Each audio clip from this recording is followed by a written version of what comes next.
On this day, in the Carthusian order, one recalls the first martyrs of the Reformation in England, the priors, Dom John Horton, Dom Robert Lawrence, and Dom Augustine Webster, along with a Brigittine father, Father Reynolds, who were the first to go to the Tyburn tree for this motive. It was a terrible death, the death for high treason, and St. Thomas More looked at them as they went, going, as he said to his daughter Meg, as bridegrooms to the wedding feast, and his turn would follow. At the last minute, because he was a friend of the king, he was spared the delicacies and niceties of being hanged, drawn and quartered, and he only had to suffer the block. And he calmly expressed his gratitude, hoping that heaven would preserve the friends of the king from such favours. We know also that he kept that twinkle in his eye even at the block, as he said to his executioner, "Look to thy reputation, good sir, for my neck is short. Take care of my beard, for it is long, and it has certainly done no harm." These were those who were aware of what was at stake. Henry VIII wanted an heir, a male heir, and he was determined to get it. Initially, the Carthusian priors were willing to lay down their life to resist the act of succession, but in prison it was pointed out to them, possibly by Catholic authorities in the country who had been pressurized by civil authority, that actually it was within the king's right and remit to choose his successor. But when it came to the act of supremacy, there they could go no further. We know that they were aware of the difficulty of replying correctly, and a Mass of the Holy Spirit was offered, sung at the high altar, and we know of the miracle that happened. These tongues of fire appeared over their heads, indicating that they would have to speak, and they did. The bishops, with the exception of St. John Fisher, didn't. He and the layman, Thomas More, who had actually had a lot to do with the Carthusians in the London Charterhouse, resisted. Would we have the courage to do the same? At times one has to be willing to become unpopular, even before the pressure of the media and the reigning ambit and ambiance. Initially, the sacraments did continue, but it was becoming schismatic as they moved away from the See of Peter. Eventually, various reforms were made to the order of service, and we know how between 1547 and 1551 there were changes happening, and the sign of the cross was removed in the second edition of the Book of Common Prayer, and eventually, under the Elizabethan settlement, it became clear what was happening. Although the fact that they did get a Catholic bishop, Bishop Barlow of Llandaff, to ordain Matthew Parker, when under Leo XIII it was investigated, it became clear that the intention was clearly not to make a Catholic priest at all, but a Protestant minister. And the proof is that any Catholic priest around was tracked down and dealt with accordingly. And all the language of the Book of Common Prayer is a clear denial of Catholic teaching on things essential. And so we respect that. It is impossible then for them to come back centuries later and say it didn't matter. It mattered a lot. And it doesn't matter if one says it has to be interpreted according to the context, because the context precisely is that, Catholic or not. And opting not to be Catholic just underlines the issue.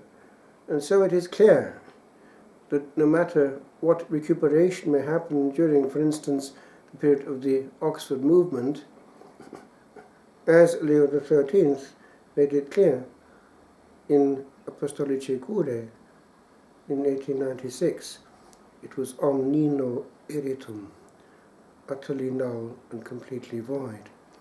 And so it is that there, when it comes to the martyrs, we see what was at stake and why they were willing to go all this way to maintain the faith and the valid sacraments.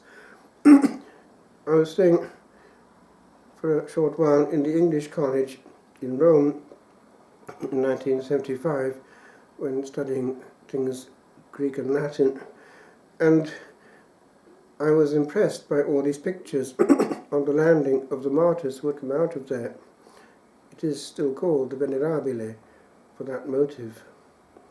And St. Philip Neri has his church. He had it at the time opposite them at San Girolamo.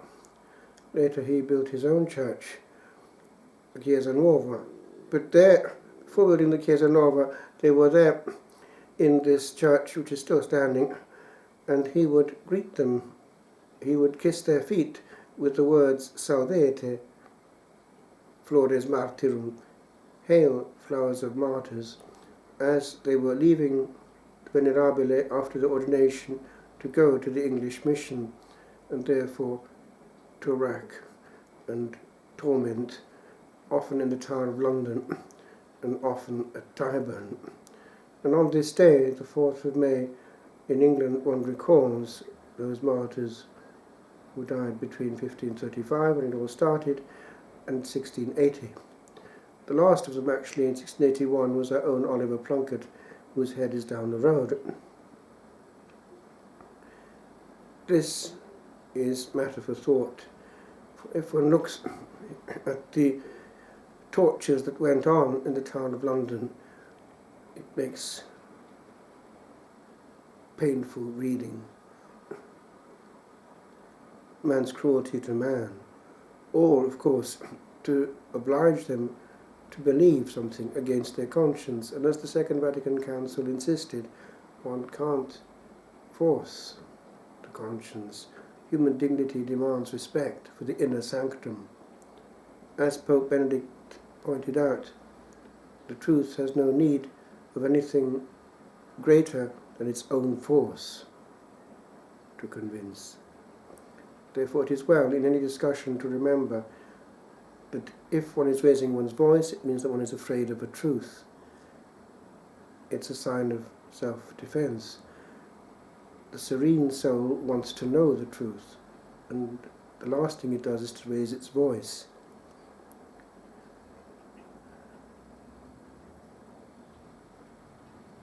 With regard to what they died for, we need to be careful that we don't take that lightly either.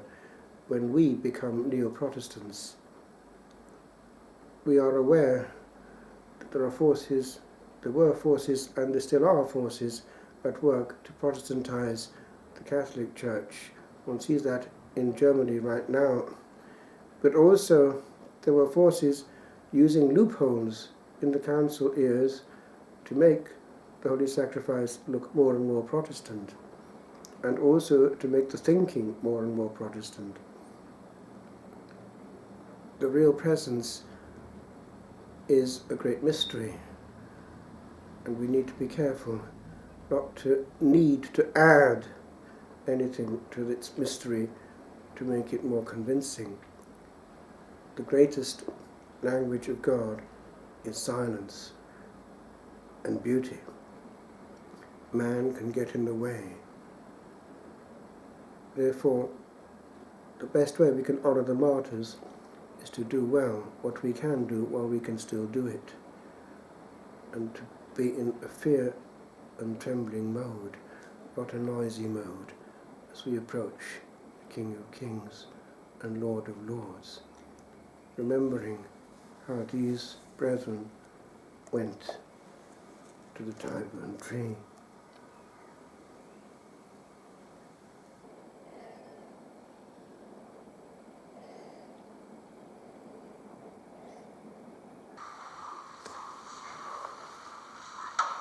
Alone and not alone,